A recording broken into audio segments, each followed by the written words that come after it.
Hello and welcome to a new episode of the Game Informer Show. I'm your host, Ben Hansen, joined by tired Kyle Hilliard. That's me. Joseph Juba. Hey. Joseph Hune himself. Wide awake. There we go. And then JV Gwaltney. Hey, everyone. Welcome, everybody. So on this episode of the podcast, we're talking about Breath of the Wild's DLC. Kyle's played an unhealthy amount of it, as per usual. We all have thoughts on it. Yeah. I'll be damned.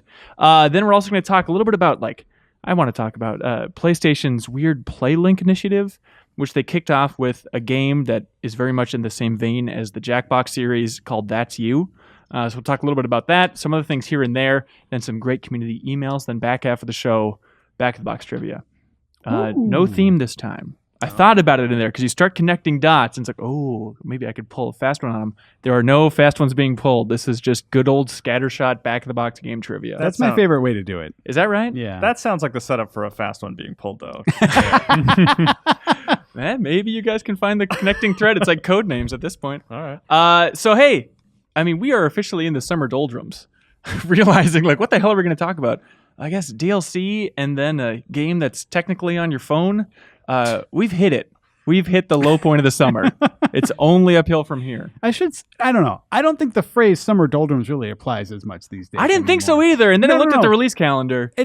I think that it's a lot more just having to do with the few weeks after E3, I feel like is when there's sort of an impact crater. But I don't know. I feel Left like by arms? I feel like, and I don't have the release list in front of me to counter your point or anything, but it just feels to me that what used to be a spread of months that just felt really dry now is maybe there's a few weeks where things are a little dry and then oh good, there's a thing I'm looking forward to that's coming out. Yeah, I think maybe the next episode we'll kind of break down what the rest of 2017 looks like because it's still ambiguous for me. But for now, Zelda Breath of the Wild, the Master Trials, that's the name of the DLC. Yeah. So yeah, I played a little bit of it. JV, you've played a healthy amount, and Kyle, you've played an obsessive amount. What is your overall take on it, Kyle? It's good. Is my overall take. I like it. It's so it's a couple there's a couple parts to it. There's there's a couple items and costumes. You get some masks which have some use and they also look cool. You can have Majora's Mask and the Korok Mask, which they're not just skins. The Majora's Mask lets you hide among enemies. Is that actually helpful? Because I had that thing where I started collecting some of those masks and then it's oh my god, Tingle's helmet or Tingle's cool little hood thing. Cool. And then I wear it for 3 seconds. Well, I'll never wear that again. I took a picture with it. It looks stupid. It's funny. It's funny to go do the Master Trials wearing Tingle's outfit because then you get the really beautiful cutscene of him placing the sword back in the pedestal dressed as Tingle. But I mean, there's armor value for the Phantom stuff, and I said, the Korok mask shakes when there's Koroks nearby. But I think the Tingle one actually doesn't really have a lot of use. No, it does. At night, you go much faster. Oh, that's right. You run faster. Yeah. Is there a Zelda lore reason why? Tingle's fast. So you get the DLC and you just get these costumes. You don't need to go do it. No. You do have to find them. For Hansen, it's been very difficult. For JV and I don't think it was really a problem. It's just it's frustrating to be all right, I got the DLC. How do I experience the DLC outside of the trials where it makes it very clear go here? Mm-hmm. It's kind of like a loose scavenger hunt. Where it's go to these old ruins. I had no idea what the hell I was looking for. I was looking for treasure chests around these old ruins. Turns out I was looking for a piece of paper the size of a postage stamp hidden inside the building. It says that in the text. You need to find notes. It says there's written rumors that you need to go find. So you just didn't read the full description of what you needed to go do. No.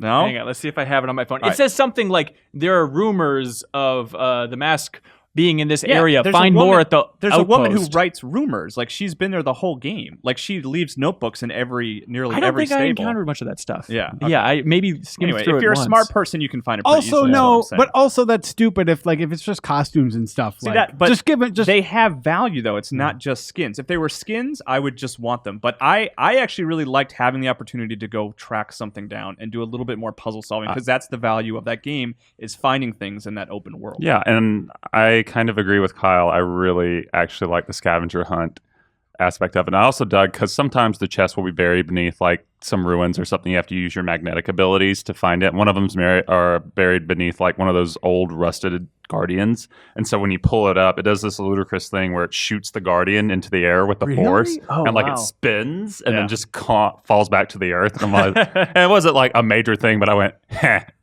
All right, that's enough. Yeah. That's good. But on the ambiguous front, one of the notes is hey, we've put 4 new treasure chests somewhere on the Great Plateau. Man, that's a big space. Where am I supposed to go? Is that worth it? What is that stuff? That's the one that's been there since like when they made the DLC available to purchase for $20. Those were there right away. One is like a Switch T-shirt, like That it's a Link red can T-shirt. wear? Yeah, it's very dumb. And then the other two are actually just like bomb arrows and stuff, yeah, right? like it's not that. It's just small things. Well, okay, Mr. Zelda Lorehound. That's me. So the go-to Zelda writing language, that's Hylian? Hylian. Does the English, is it like Star Wars? Does the English language exist? The written word exist within Zelda's lore? No, I think you're just always reading Hylian. Well, on the new treasure chest, it says EX in huge letters, and I call BS on that. Also, the Switch T-shirt, completely non-canonical, very confusing. The Switch T-shirt is a problem. I mean, we are talking about a video game where you can use action figures to just summon goods from the heavens. Well, not if you have a soul and you want to keep the purity of the game intact and not just treat it like it's some in there gross as a loot special box. power. It's just like what is it? Amiibo rune? Yeah, the Yeah. Amiibo. Ugh, gross. That game is too holy to corrupt with your dirty toys. Yeah, but you can dress like Link from Skyward Sword. It's very fun. All right, still.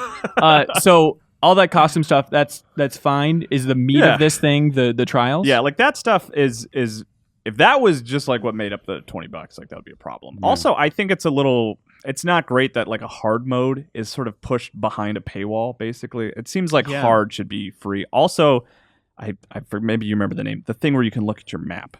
Heroes Heroes The Heroes Path? Yeah. Very cool. Another thing that sort of feels like it should have just been an update. Like a general update. Yeah, I don't that being behind that $20 sort of paywall is kind of weird. It's Yeah, because yeah. especially when you consider like just that like a modern sort of general free update for games that have been out for a while is a hard mode. Like Horizon literally got one today that's like ultra hard. Like I had that same reaction with Master Mode where I was like, really? This is part of how you're justifying it? To be fair, like it does add stuff that's new to the experience. Like you see brand new enemies that you can only see in Master Mode, but at the same time it's like But it's not like Breath of the Wild was hurting for content. It's not like they're robbing right. fans of an experience. Right, but I mean, I guess to JB's point, when you look at games like Final Fantasy 15 or Horizon, it's just the amount, the scope of the free updates that they've been adding. Even Splatoon, yeah. Yeah, I mean, on the Nintendo front, I agree with like Kyle, like that. Those things, having not even touched this game at all, this DLC at all, like just from the sound of it, that sounds like a weird sort of those two things I think to should not be just included. give play. The Heroes Path is amazing. They did that. Nintendo was secretly tracking every single footstep you had. Did you have any realization when you turned it on and saw it? Well, that being said, like Heroes Path is awesome. It's like so cool. It even shows you when you can like fast forward through and see where you died, and it plays like a little sound effect. Oh, really? Like early on the game, if you go back to the beginning and watch your Heroes Path, it'll be like blah, blah, blah, and you'll hear a little sound effect. And so like right early on, my Link is going like. Trying to take out like the first big skull cavern place. And it totally has like strategic value in the game because I was trying to hunt the sand beasts out in the desert, and I've been one short for forever, like since the game came out. And I looked at the Heroes Path mode and I was like, oh, there are two big chunks that I have never walked through, and of course it was there. It's really crazy to look at because I just assumed I've been to basically everywhere on this map. I've scoured it, and then look, it's like, oh boy, I ran across the middle of this area once, and there's still huge swaths that are unexplored. Yeah, it's really fun. It's such a nifty little thing that you wouldn't think much of, but I actually spent like 20 minutes watching it. And I remember early on, like especially like when I got to like the water temple, it was just Link going ba ba ba ba over and over again like 20 times straight. It was amazing. But so then now the big part of the DLC, the big value, like the thing that is I think worth it is the master or the Trial of the Sword. Yeah. Which is really difficult and took me a long time. Like I probably played it for like 4 hours total, maybe It's 5. basically Zelda VR missions.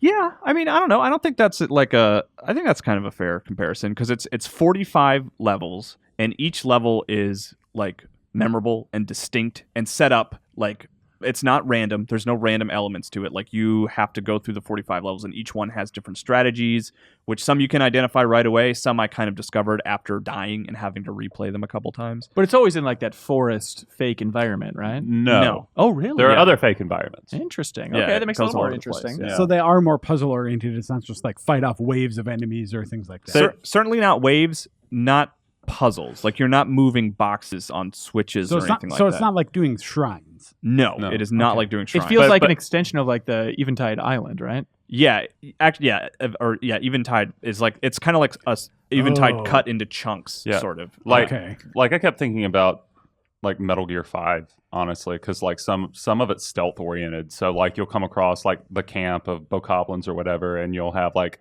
a couple of sticks laid out, or you can use like a bomb. They have a fire and they're all gathered around it eating a steak. So if you want to be a monster and get the level done real easily, you can just toss a bomb over there and kill them all in one hit. Bombs are super valuable. Yeah, they are so Bombs. valuable. You should upgrade You should upgrade bombs Yeah, for okay, this. right. But yeah, it's they feel like open-ended puzzles to me. Yeah. Like that there's like you have limited resources. Like this is like You the start from hardest thing. zero. Yeah, you start Yeah. from zero, no armor, and like you pick up arrows and stuff along the way.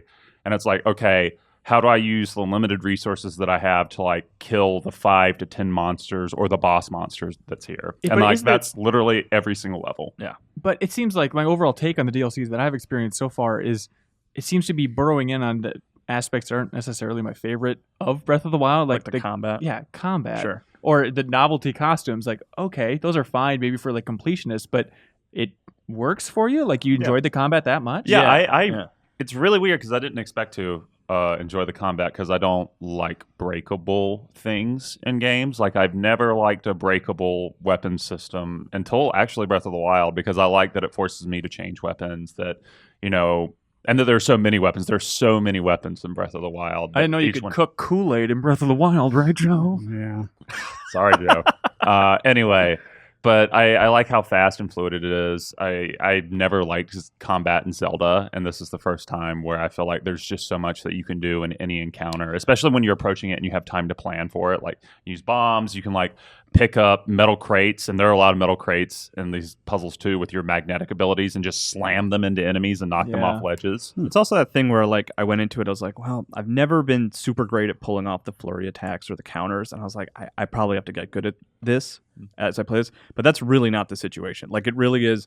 Look in your pockets. What do you have? What's the best way to use this? And it's like a lot of it is just like one of the last ones, which is a really cool, but also just super intimidating when you're right near the end, is you drop in this level and there's a huge horde of bokoblins on horseback riding at you. Oh my god! And a Lionel is in the middle of them. Are you kidding And me? it's just like, oh, holy crap. Like, what do I do? And like, it's just, you drop a bomb and you run and you try to get into a tree. And like, and those situations were awesome. Like, and That does it's sound not, cool. it's not about like, That sounds like the beginning of an episode of Quantum Leap. yeah.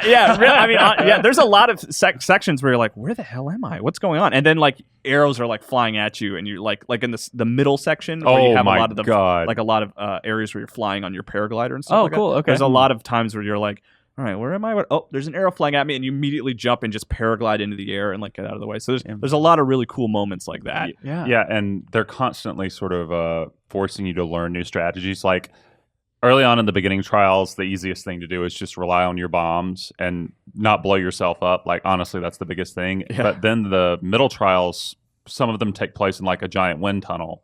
And the way Breath of the Wild works is if you drop like a bomb on like, some air that's blowing up, the bomb goes with it. So you can't really rely on bombs during these segments. So you have to learn completely new strategies to like take on enemies in this particular area. And it does a really good job of like forcing you to learn new strategies, which I really dig. I like Yeah. that. Also, Okay. but actually, go ahead. I just wanted to. Yeah, go ahead. Okay, well, I mean, I think you guys are selling the individual things. I want to know, like what's the payoff? What do you Yeah. get for it? Okay. Why do it? Well, this is actually what I was going to talk about. One thing to note is when I went into it, I thought you had to do all 45 levels at once, Right. which is not the case, thank God.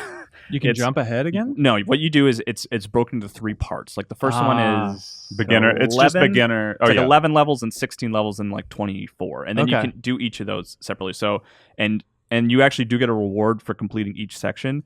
The reward is that your master sword gets significantly stronger. Yeah, it's 10 points per like thing. Yeah. 10 damage points. And so by the end, it's 60, I Yep. think, which makes it really strong. And also, it is always turned on. Like, usually, if you guys remember, if you would fight Guardians or Ganondorf, your sword would light up and Yeah. become stronger. After you beat the trials, it is always lit up. But all it the still time. breaks. But it still breaks. Oh boy. Yeah, which I thought, What? going into it, I thought The that, sword recharges. yeah, it I- still I functions know. the Okay. same. Yeah. And I think, and I could be wrong about this, I have to look at somebody's save file who hasn't beaten it yet. I think the recharge is quicker.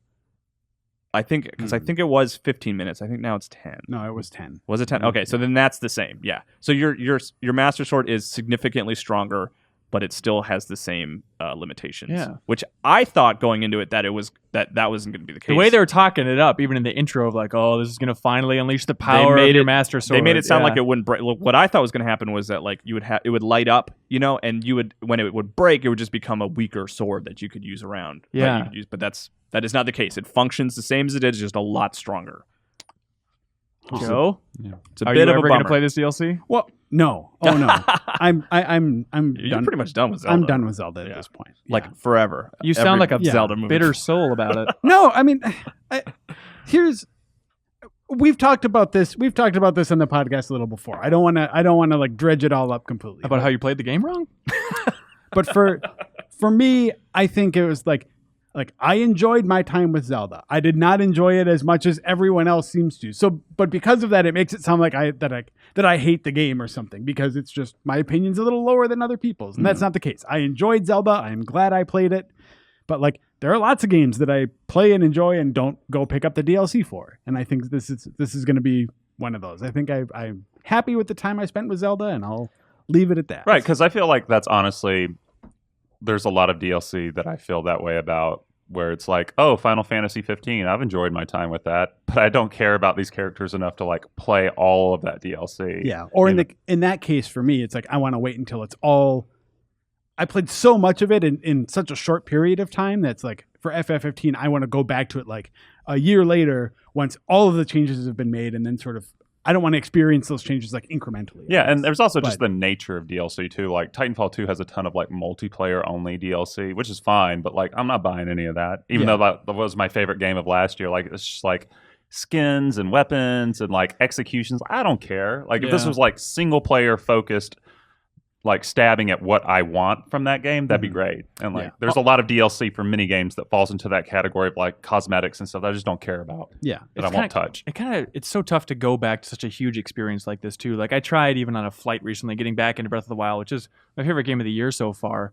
But even then I was just kind of milling about like, oh, I guess I'll just find more shrines. Yeah. It's so I was so immersed in that world, but once you're broken from that magic spell and try and go back to okay, where's square one? I think the Hero's Path is a great tool to try and get back into It that literally and have puts the you at arrows. square one. Yeah, knowing exactly where to explore going forward. But Yeah, it's Austin Walker had a great piece on this at Vice about Horizon and Mafia and Breath of the Wild, about how really big open world games are terrible at saying goodbye to the player, because there's this inclination for them to be like, okay, even though you've completed like the main story and everything that there is in there, like they don't want the game to end for you, so they're just sort of like, explore this world, but like the majesty of that world is lost. Like when you beat Breath of the Wild, like actually beat it, I do feel like some of the magic is lost, because I mean, and to their credit, like, you know, you do load the game. Like there is no like after state after you beat the game. You just have to load before you fight the boss.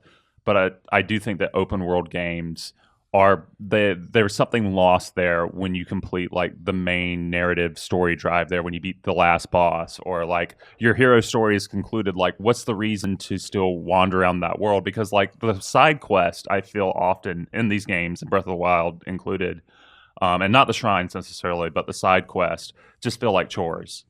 Like they still feel like chores, especially even after you've saved the world or done whatever. Yeah. But before it's like, well, I'll put up with a little bit of a chore because who knows how tough Ganon's going to be. But once you know that, it's like, well, now I guess I could get stronger and beat the Lionels faster. Is that my payoff here? Yeah, like, and it's like the rewards are often not worth it too. Like, oh, you gave me 4 baked apples. Thank you. Like, you want something more there that isn't there after you complete the main part of the game. There's a little RPG. I don't know if you've heard of it, called Skyrim. Oh, that I think is a great example of like an open world that actually does. I mean, you complete that main story arc, and then there's like all these other guilds and things. Like that's part of what makes that game, you know, interesting to me. Is like so many paths you can pursue are interesting. But I mean, I guess more to your point too. Once you complete, say, the main story and the major guilds, I think the player it's still then sort of left like, I guess I can go run some errands for townspeople.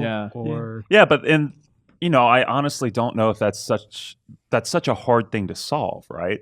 Like all games drop off at some point. Like either Yeah. your enjoyment with the video game has to end at some point. Like there is no game that goes on forever on a single run. Like you can enjoy like Mass Effect 2 or Final Fantasy 6 or whatever through multiple playthroughs, but like the game that goes on forever and is enjoyable forever constantly doesn't exist in my mind. Ask Surreal about Dota 2, by the way. I think that might be the answer we're looking for here.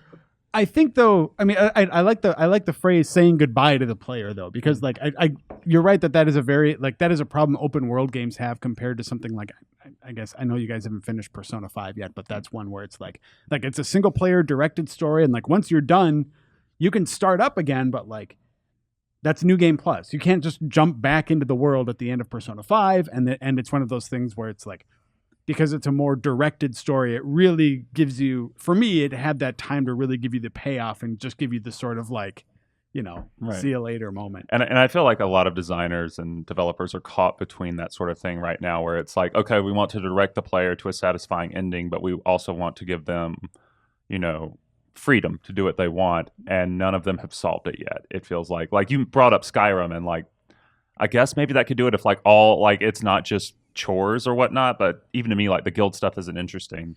But I think the point is that there is no easy solution to that. Yeah.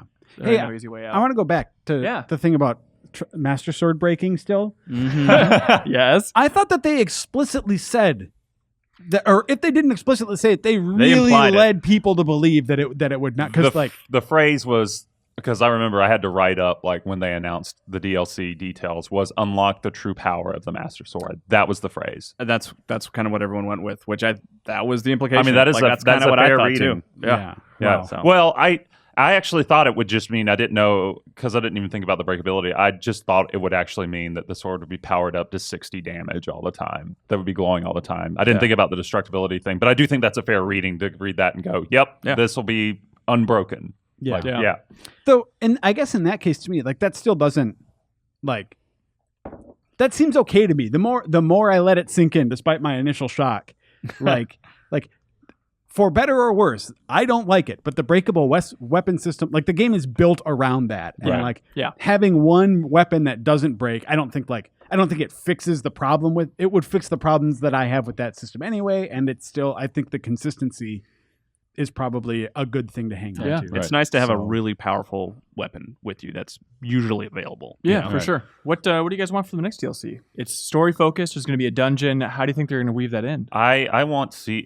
It's so hard because I was talking about this with Kyle before the show. Like, it seems they're focusing on the champions from the game, who are sort of, before everything goes to hell in this world, sort of Zelda's guardians along with Link, and they're all, you only get a little bit of them in the main game, but they all seem kind of cool and interesting. I've heard Rivali's Gale is ready about 6,000 times. I feel like I got a lot of Rivali in my life. It's so good. I love that. But what are they? Rivali, Mempha, like Mempha, yeah, and then the Gorgon. And what do you want from them? You want the I want Citadel DLC of them all sitting around yucking it up? not the Citadel DLC. I feel like I'm really happy with how Breath of the Wild ends story wise. Like, not to go, I don't want to go into spoilers, but I want a 50 split. Like, I'm torn. I want sequel and prequel DLC.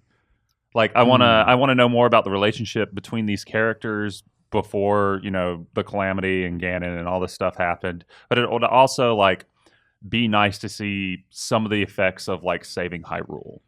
Like, I think they have to go before, right? Yeah, I mean that seems like the most likely scenario would be like it's prequel DLC, right? And then maybe it ends with Link being put to sleep.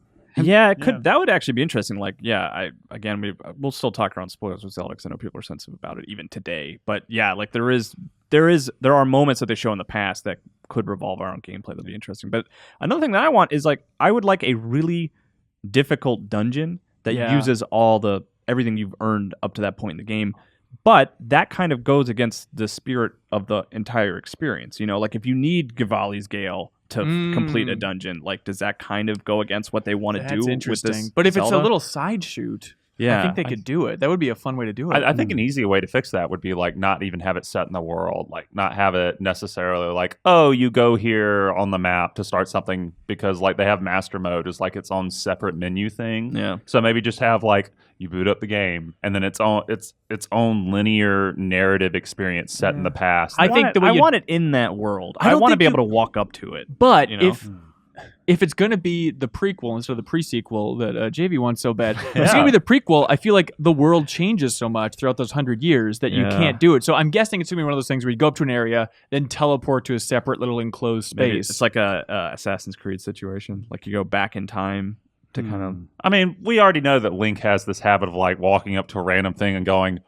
freaking out and being like jarred into a memory. I just want to take my 200 bananas with me wherever I go. Okay, I really need those. Do you really have 200 bananas? Probably something like has that. Nintendo said anything about what this actually entails, or is it? It's a just new like, story content and a new dungeon. Like all they've shown is just the champions. Yes. Okay. And the emphasis, And it's called the Champions Ballad. like the inkling or the impression I got is it will be based around the champions somehow.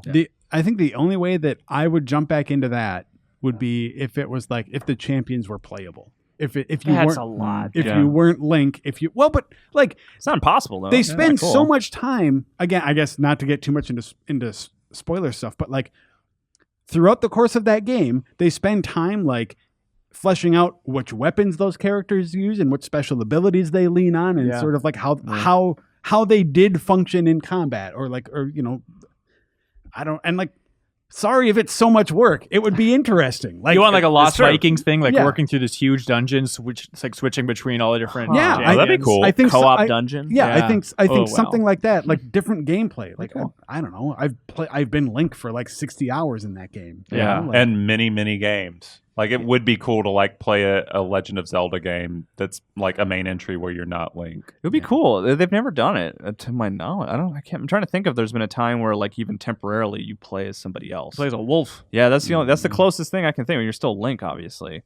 He's got You the soul control of a human. statues in like Twilight Princess. And What that if was you a actually thrill play for like all of us. Zelda, like in this DLC? Because Yeah, like there's a that'd be lot. cool. Well, not to get into spoiler stuff. Please don't. Is it? Well, is it a spoiler? 'Cause No, that's- no. It'd be cool to play as Zelda. Yeah, Yeah, like just yeah. it'd be cool to play And Zelda. it's also not like she was a cool. I thought she was a good character in that game, and she was like strong. And I think you could play as her. Oh, I yeah, don't you think could she's like definitely this play as her. weakling princess or anything. for me, like adding other playable characters is something that I feel like so many games could do to refresh their content a little bit. Where it's like take a look at I really liked the DMC4 special edition that came out a little while back, which is like, hey, Trish and Lady are now like you can just play as these. Oh, and Virgil was back in there too. So it's like this is it.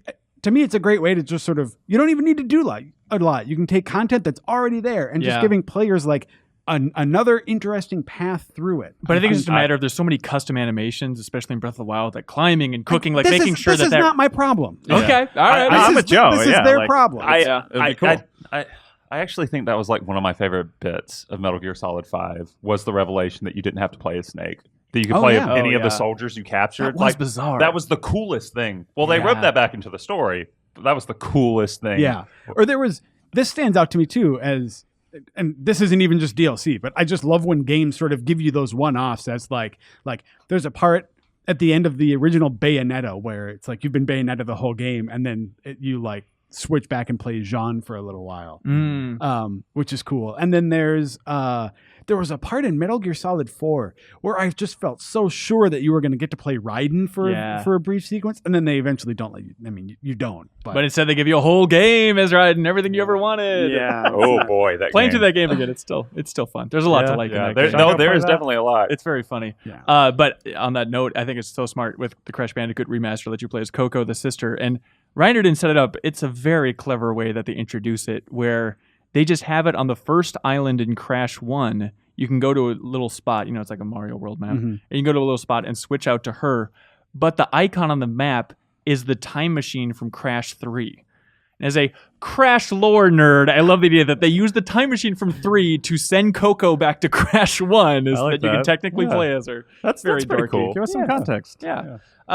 Anyway, so no date on the next DLC. Sometime later It's this year. also another quick bummer is like for Joe, if the next batch looks cool, Mhm. I think the only way to get it is to spend the $20 and get all of it. Yep. So like you have to buy Trial of the Sword and stuff like that. Yeah. It's all or nothing. Hey, I don't mind if the next one is worth it. Then I don't mind. Maybe but I'll go check it out. I also am not a fan of buying like DLC sight unseen. I'm not like. I wish it was I'm not a season pass guy. 210. Even though like I probably still would have bought the season pack. It seems like it should be split into two like $10 packs. Like that just seems smart. Seems fair. So one of the quietest announcements at E3, maybe just because I didn't watch the stream before Sony's press conference, was Sony's whole PlayLink initiative. Did you guys pay attention to this thing at all?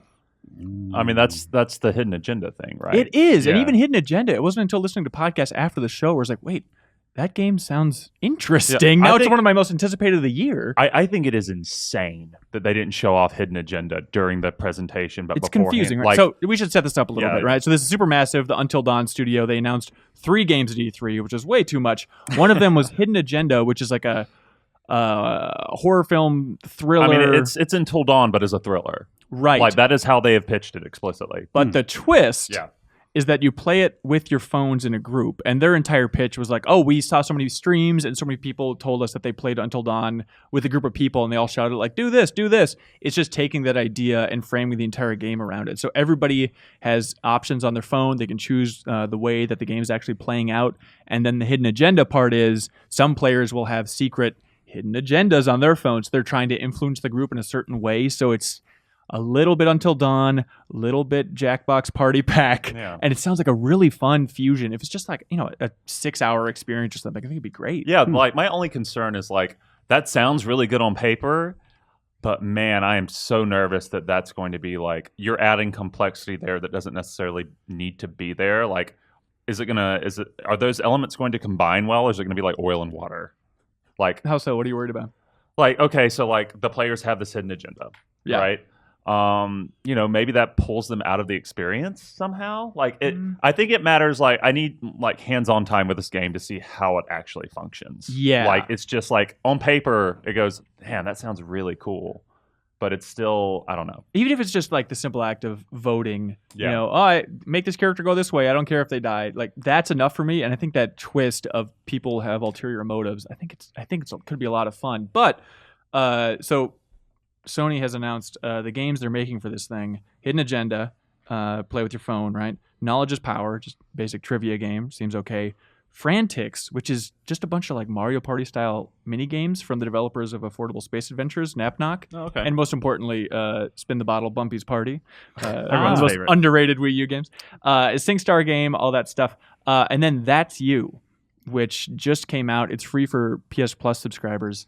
And That's You, it's really just them going for a Jackbox Party Pack style Fibbage meets Drawful experience where it's a lot of playing off the group. And I played it over the break. Not great. Not great. Is it just pure imitation territory? Like It is, but I feel like Jackbox, it makes you appreciate the hell out of everything about the Jackbox experience. Like the writing is so good. Like there's so many prompts in Jackbox where I'm probably too obnoxious with this, but I'm the guy that's in the room like, you guys realize how smart that prompt is? That's brilliant. Oh, they're so smart down there. And this, it's just mediocre writing, mediocre performance from the announcer guy, Chip Okay. Masterson or whatever equivalent, and then also it's just padded out. And I feel like Jackbox has been honing more to cut out any filler.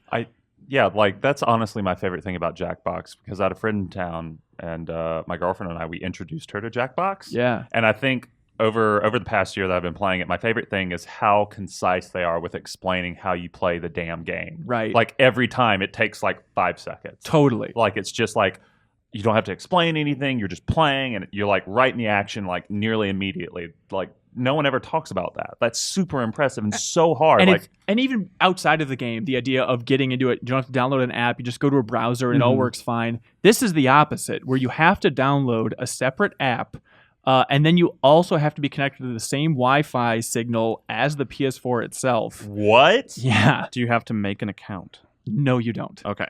We got that going for 'em. Downloading an app is the new make an account. Like Right. in terms of like, if I have to do that, I'm just not going to do it. Yeah, and the payoff, in theory, I'm sure their argument would be like there's a little more interactivity. It's not just a matter of like hitting things on the browser with Jackbox, which I think is all you need. Like there's little options for like playing tokens, and you're actually like flicking it up, so Nope. there's more interaction on your phone if you want it. I'm out. But also, it's just silly because free, like Jamie.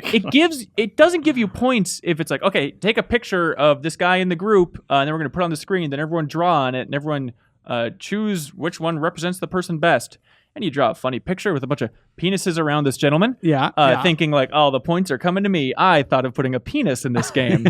But no. You get points if everyone thinks the same way. You don't get points if people choose your wonderful creation or your beautiful quip, which is just the opposite. What? It's a weird communist approach, which I do not agree. Yeah, so it How are you supposed to know who's the best? it's all very unclear. And also, it tries to do so many things, and it just doesn't work, where it's like, okay, here's this person in your group. What do they like to do on a Saturday night? And then it'll give you like 4 pictures as options. And it's like an old man swimming, or like a couple looking at beans. Or it's like, what the? This is the lamest crap. Like, let me write something two funny. graphics of masturbation. That's right. Yeah, exactly. Old man swimming, I call it.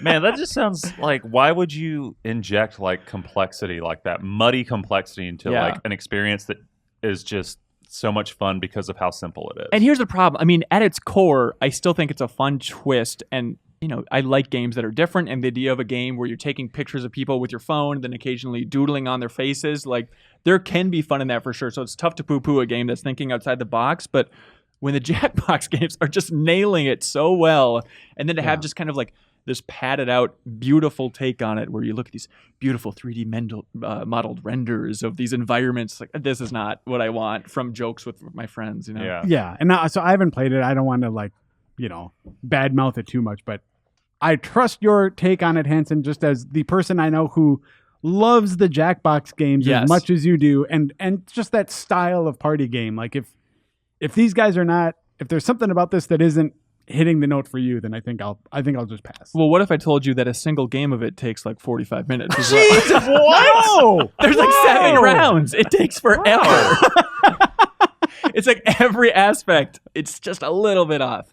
But it's free. That is another great thing about the Jackbox games, by the way. To use this game as a platform to talk about a different, better game. Yeah, that's right. Is like with a few exceptions, the Jackbox games very rarely have that like not only are they brief enough, but there's also just not a ton of downtime for it. For It's sure. like, hey, take a few seconds, write down a few things. All right, now we're back to funny stuff. TKO is like the longest build. Yeah. But that game is totally worth it in Jackbox Party Pack 3. It has probably the biggest laughs, I think, even though it takes a long time Is to that build the one up. we tried to play during Extra Life, or is that a different one? Where you're drawing T-shirts and writing a million prompts. Yeah, especially in Extra Life when you're live streaming, it does feel like, okay, Yeah. let's get to the jokes. Let's get to the jokes. that was the Jeff Quirk shirt that said "fart sucker." On it. Yeah. I feel like whenever you play TKO, it is inevitable that someone will draw a penis. That's right. I just thought they came installed on your phone. Like, Yeah, I didn't know there was just an like, I option. think it's inevitable. Like, it's going to happen. It's Part of pretty me, classy. like playing Jackbox, part of me wants to be like, okay, look, no penis jokes, everyone. It gets old. But then at the same time, it's like, man, a well-deployed penis joke in Jackbox Party can really steal the show. So it's just- Well deployed. Yeah. Dork Box Party Pack. All right, you guys want to move on to some community emails? Not really, but okay. Great.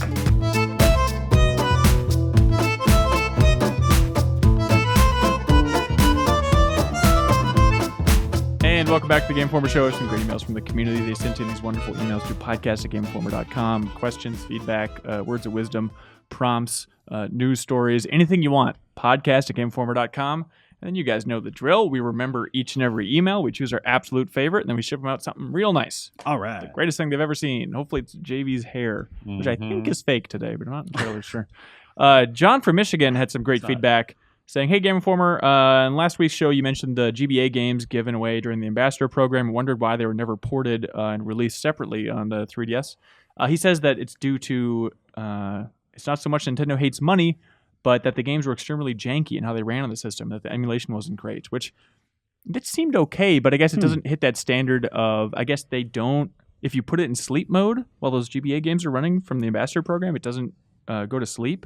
A bunch of little quirks like that. So he's saying it's just subpar for Nintendo's quality of emulation, and then that's the reason they haven't released it separately. Strange. That seems like a bad, I guess I would believe that's why they weren't released directly. But like, if Nintendo wanted to re-release those, it'd be like, oh hey, we need to fix these few minor problems to make this run better. And swap all the characters too. Yeah, new characters, new DLC. Nude characters. Void Jade Knack says, "Hello, GI Show. Just listening to last week's show where you discussed the classic consoles and got me thinking about the PS1. Do you think if Sony would have packaged the PS TV, Vita for the TV, in the shape of a PS1 console and included 20 classic games on it, it would have been more popular?" Yes. Yeah, of course. Yeah, Sure. 100%. Forget the 20 classic games. If they just would have made it look like a PS1 with an HDMI in, done. Yeah, absolutely. Yeah, but the reason the PS TV didn't work was because it didn't have Netflix. Like, that's why that died. No, it didn't work because it didn't work. No, it worked. Not for me. What happened? It never worked for me. What do you mean? I wanted that. Because I will literally take my PS4 from downstairs to upstairs in the bedroom to like change between TVs and stuff like that. So that is specifically why I wanted the PlayStation TV. I had it in my bedroom, PlayStation 4 downstairs. It never streamed well. I just always had problems. But with you're it. also the guy that said that he's not gotten a PC game up and running since 1998. No, I said I have an issue with PC games 100% of the time. I can fix those issues, and I have played plenty of PC games, but I have never in my life started a PC game and hit play and just gone running, and it's perfectly fine. such Do you a not use baby. Steam? Not even then, I still have issues. I don't believe you. Do you know where the play button is on Yeah, Steam? and then something's wrong. Even Gone Home. Gone Home's like the simplest game. All the resolution was off. The text was all f***ed up. Usually, I have to press this button called install first, and that takes forever. I can go down every look. It's always something small that I have to go and fix, and I can fix it, and it's fine, and I move on, and now it's I have great. to pick up the controller. All right, you guys. Anyways, Greg from Ohio says, "Hello. I was PlayStation wonder- TV sucks. Joe, this is for you. I was wondering right. what your thoughts are when reviewing remakes or remasters of older games, such as the recently released Crash trilogy. Some reviews praise it for capturing the original feeling of the games. However, other reviewers faulted it for the same thing.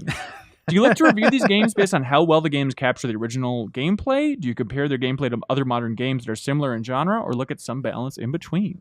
Yeah, I mean, it's so tricky because so review is ultimately just like someone's opinion of a game, right? So you can't really like form a checklist that definitively says like, well, these are the things you consider and how they're weighted, and It's just and how much all of fun that they stuff. have playing the remaster. So it's like that's kind of it. So it's like for the person who's playing it, it's like if it's a good thing for the reviewer that it like captures the old thing, the old sensations, then that's a good thing. And if it's a bad thing for the reviewer, then it's a bad thing. You know, like there's fuzzy stuff about it. I guess like my general take on that would be like you can't expect a remake to just or like a remaster to just fix every problem the original had and to play like a modern game. So I think that you need to allow for some sort of forgiveness on that front. The fact that you are playing like an old game.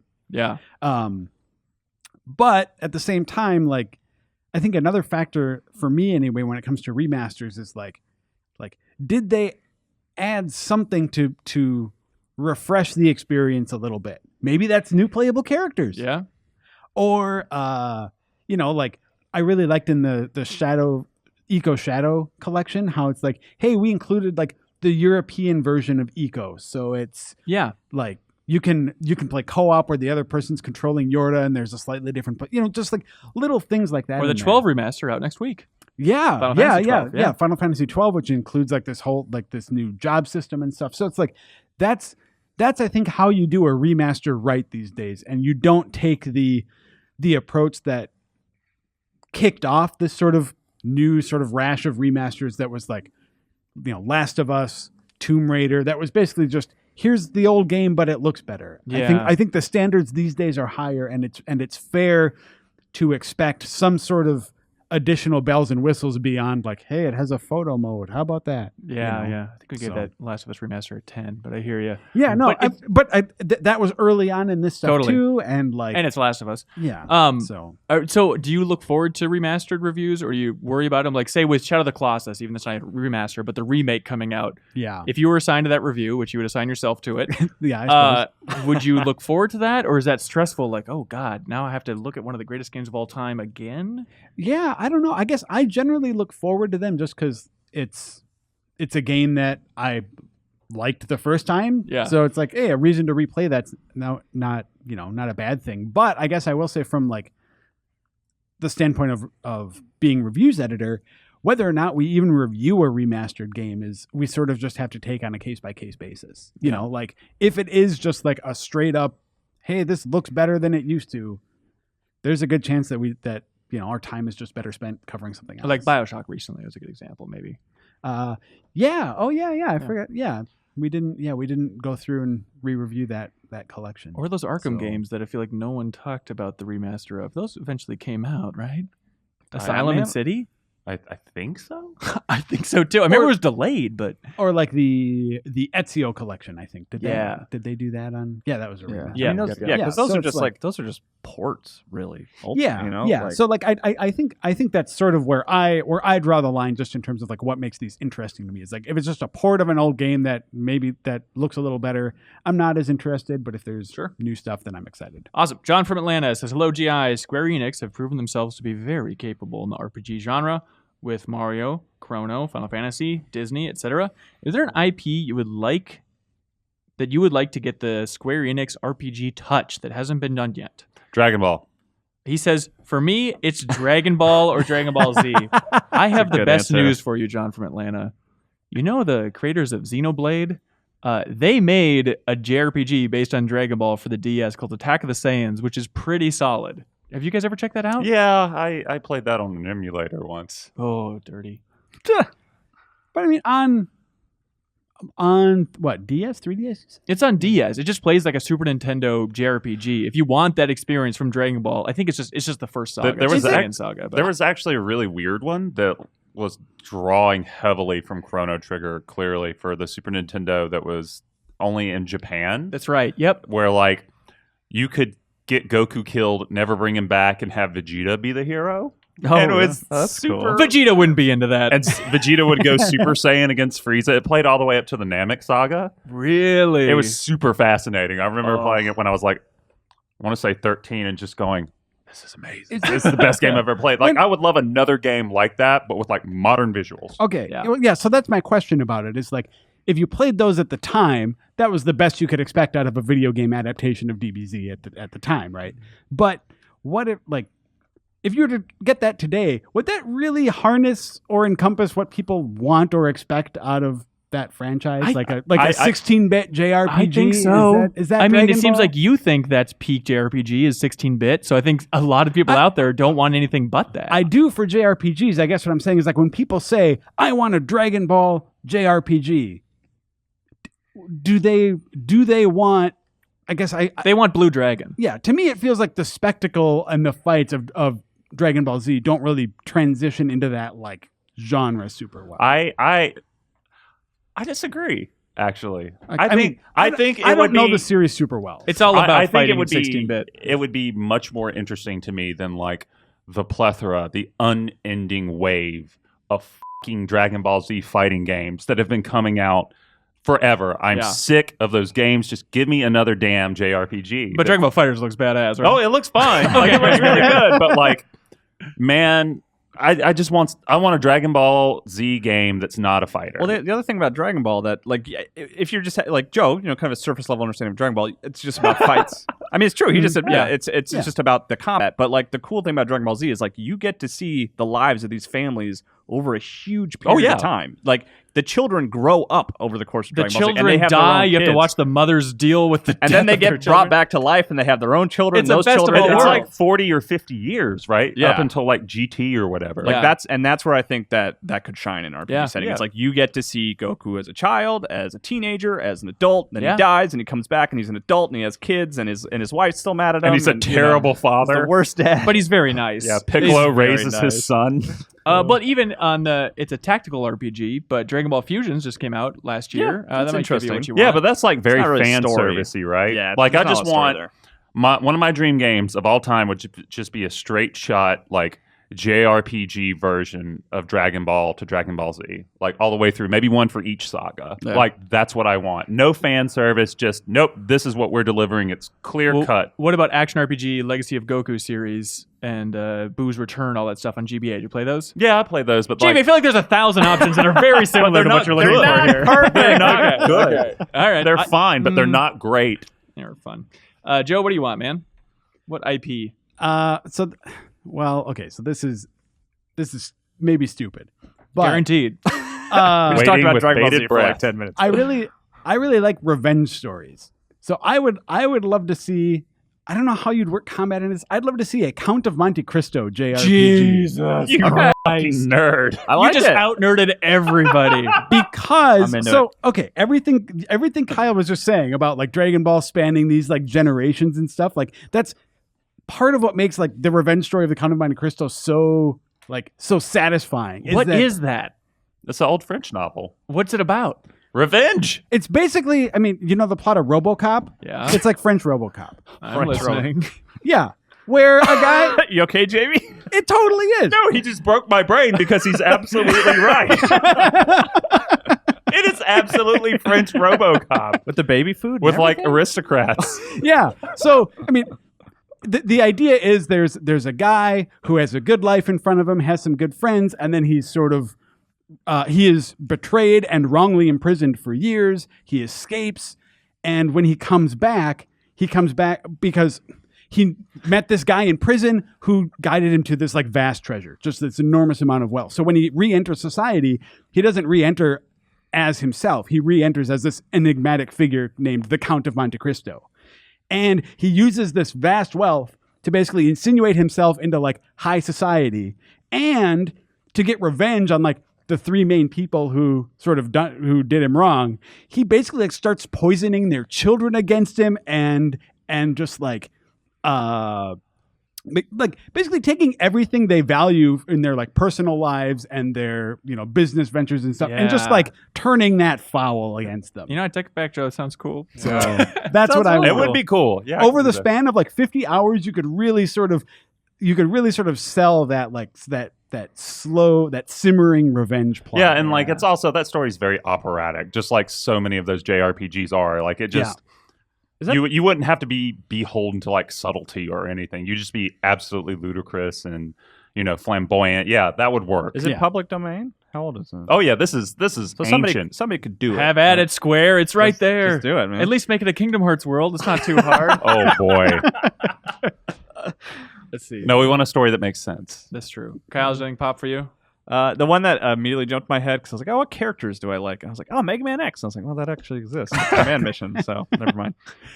All right. Yeah, I thought of Animorphs, then it's like, oh, that already exists. I guess there's some Pokemon clone on Oh, Game there you Boy that's Animorphs. I've always been meaning to play it. Spencer Price from Layton, Utah says, can Xenoblade Chronicles 2 honestly be ready for holiday 2017? Help alleviate my skepticism. And he just brings up like the timeline for developing the first Xenoblade Chronicles and Xenoblade Chronicles X, which just came out not that long ago. Like, how can Monolith possibly crank out this game in time, including the fact that a huge part of Monolith worked on Breath of the Wild as well. And that game just came out this year. I don't know. Unless I it could just see it being uses bumped. Hyrule. This world feels familiar. I mean, Yeah. that game, I don't know. Joe's our JRPG person, but I remember we were sitting here, Cork and I were sitting here watching the Direct, and the entire time we were watching that, we just kept focusing on the main character's pants. He's got a Yeah, very well, you guys, strict I outfit. also watched you guys watching that segment, and it was frustrating as a fan of Xenoblade, because it was just both of you over and over again being like, it's just not for me. It's just not Yeah, my it's cup not of tea. for me. This is not really my thing. Great. Yeah, we got that message, guys. No, but add like- something new. But Joe, like, is that a thing you're into since you're one of our JRPG Well, people? actually, Hansen's the one to talk to about this more than me because I actually didn't play the original Xenoblade yeah. on Wii. Was it good? Yeah, it got to be a grind by the end, but I think it's very good. Yeah. Are you excited for this one? Yeah, I'm curious what they do with it. Like Xenoblade Chronicles X, I think there are interesting things about it, but that was also just turned into a huge open world grind that drove Miller to the brink of madness. Does that character's pants ever make sense, do you think, in the second Well, one? it's interesting. The second one has such a wildly different art style. We talked about it on the podcast a couple weeks ago, so I'm excited for it. It'll be especially fun to have a huge RPG on the Switch like that. But Yeah. But to That's- answer the question, I have no faith of that coming out this I year. also have. Oh no yeah, faith. I don't think that's coming out this But year. we have like point blank asked Nintendo. Like I think it was on the Switch trip back in January. We were like, yeah, Xenoblade, that's gonna be cool. And they're like, yeah, 2017. And I was like, really? I mean, And they're like, yeah, that's what they said. There's really that video of Miyamoto and Anuba being like, Star Fox and Breath of the Wild are coming out in 2011, right? Yeah, right. I guarantee it. I Yeah. swear my lifeblood on it. as with any release, it's always That's the date it's coming out until it's not. Yeah. Yeah, So, sure. Yeah, the game doesn't exist until it's on my hardware or my hard drive or in my console. Yeah. What did you think? There's a great interview, Kyle, that you recommended to me on the Nerdist podcast with Trey Parker, which is pretty rare just to have like an hour with By South the Park's way, Trey like, Parker. full recommendation to go listen to that. interview. Yeah, it's really fun. He talks a lot about games and board Zelda games. I think, specifically, yeah. fans of this podcast would like it. But what did you think about his lack of confidence in the new South Park game's release date? Oh yeah, It's very wishy-washy. It was pretty funny because even he was like, "Oh yeah, we were never going to make that date. I don't know why they gave us that date." And then even for the upcoming one, he's like, "Yeah, we'll see. Yeah, we'll see. Okay. It's like it's a hard. We gotta. It was funny to hear him explain it.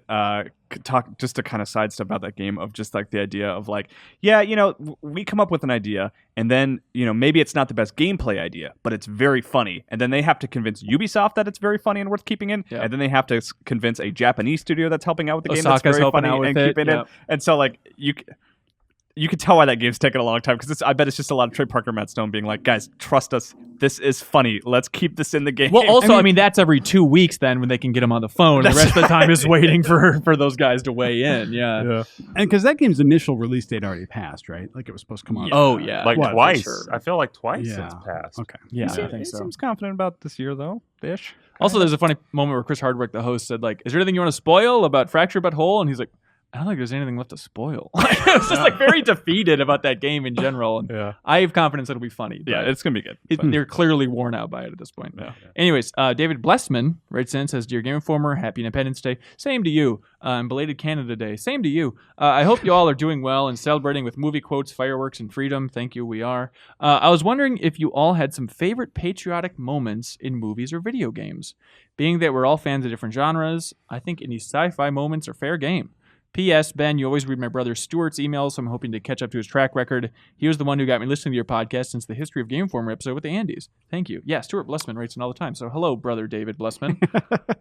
Favorite patriotic moments. Let's focus on games. It's more fun. I think honestly, probably the big revelation plot twist with the boss at the end of Metal Gear Solid 3. That just seems like the go-to. Like that's got to be like the number one, right? But is it the most patriotic moment, just the overall crusade of the boss, or is the true patriotic moment when Big Boss refuses to shake the CIA director's hand or whatever? Like, is that like true patriotism? Be like, you stabbed her in the back. She was defending this country. Damn I think it. it's the sacrifice is more meaningful to me. Yeah. I don't know. Like the handshake. But it's symbolic. Yes, The- it is. I mean, that's the best, like, genuinely patriotic one, I think. But also in the Metal Gear series, I don't know. I think sword fighting the former president on top of Federal Hall is also pretty cool. As he then dies on a statue down below. yeah. Yeah. I mean, he had it coming, though. Not, I guess, okay, presidential assassination, not patriotic, but Yeah, like I was about to be like, really? It's cool, but patriotic? I do Yeah. also like the original Metal Gear Solid, just that twist at the end where he's like, Mr. President. Like so the stupid. it's so It's such a good, stupid punchline to love that it whole so much. game. I love the voice actor for Ocelot, both of them, Oh, so does much. such a Like good he's just job. really good. basically games are all of good. Metal Gear Solid. Yes. The whole Metal entirety. Gear series is the best patriotic game. Correct. Yeah. Well, yeah, except for including Portable Ops. the Sons of the Patriotics. We don't yeah. talk about Portable I Ops. liked Portable Ops is fine. Portable Ops didn't happen. Metal Gear Acid did, but Portable Ops, Shut up. What was the Portable Ops is fine. the actor from A-Team that was in Portable Ops? Viper? What was his name? He played Mr. T? He had a really great voice, like the villain in I Portable don't Ops. remember. is it Brian Gene. Bloom? Is it Gene? The Is that villain, what it is? the villain Okay. in Portable Ops is Gene. I could have sworn there was another rival Gene. snake name. I don't remember. Okay, never mind. No one remembers Portable Ops. It's okay. It's a really good bad guy name. Gene. Well, Was for he Metal like Gear, Gene Yeah, sounds I know. like your annoying college roommate. Oh, It's a good foil. I'll go with From Software's best game, Metal Wolf Chaos. Never Oh my released God. over here on the original Xbox. But the first level of that game, you're playing as the President of the United States in a mech fighting on the White House lawn, like incoming invaders, and just like American flags waving everywhere. Whoa, It's sweet. that was like Saints Row 4. Saints Row 4, Yeah. yeah. Oh, that's a great one too. Yeah. Yeah, absolutely. Yeah, what's the choice at the beginning, Joe? Like end world hunger or cure cancer? Like, Yeah. You got to choose one, though. And then it plays Aerosmith when you're taking apart the rocket and stuff. Yeah. The intro to that game is pretty good. yeah, that game is really. I like that game a lot. Yeah. James Goings, which is a great last name, Says, hey, GI crew, I recently watched Smash the Guinness Marathon documentary again for the 5th time. Thank you for watching that old video. You can find it on YouTube or on our site. I still watch that sometimes. That's funny. Really? Oh, thanks. Yeah. He says, everyone at your office is just so naturally funny and charismatic. I agree. That's editing. Right now, that marathon is the closest thing we have to Game Informer the movie. I know it must take a hell of a lot of time to put something together like that, but are there any plans to make another long-form documentary featuring GI crew, especially with issue 300 coming up? No plans. That'll probably be the closest we'll ever get to Game Informer the movie, is that weird Smash Brothers marathon documentary. Though I think that, I mean, we mentioned Extra Life earlier in the show. Like, yeah. Extra Life is sort of an annual uncut Game Informer the movie. It's a 24-hour documentary. Where we Very just clearly. hate each other and hurt each other for the sake Yeah. of children everywhere. And this is less focused on like the personalities in the office, but I am filming a lot of the guy who was on the podcast a couple months ago now, Frank Cifaldi, going through like the history of Game Informer and digging through those archives. So I've been filming a lot, and even like the timeline's like an hour and a half long right now. And so I think that'll be kind of a Game Informer history of the movie when we eventually release that. But I'm excited about that. I think it's like the most exciting stuff we're doing here. Jacob from Durham, North Carolina says, hey, y'all. Like you, JV. Hey. Were you ever unreasonably obsessed with a game you never played? As a kid, I would read magazine previews of things I wasn't allowed to play and develop some odd fixations. One was Geist, the body-swapping GameCube game. Weird. That game was so weird. Oh, it sucks so bad. Another- You did not miss it. You did not miss anything. Great name. Another was bizarrely Bullet Witch, a 360 What? game I literally never heard about apart from one Game Informer preview. Despite that, my friend and I thought it sounded great and talked about it constantly. Well, with a name like Bullet Witch. Yeah, that was like, I remember the 360 games. I think it was a budget title. I reviewed it. Yeah. Wow. For me, it was always going to like Best Buy as a kid, and I would just sit and stare at the PlayStation section because I just got my console. I was so excited. Rascal on PlayStation 1 had sweet cover art, and I was obsessed with that game. And then I brought it home after starting at Game Informer. One of the worst games I've ever played in my life. It is basically unplayable. We played it live at a GlitchCon Yeah, once. I played it, yeah. It's rough It's go. not good.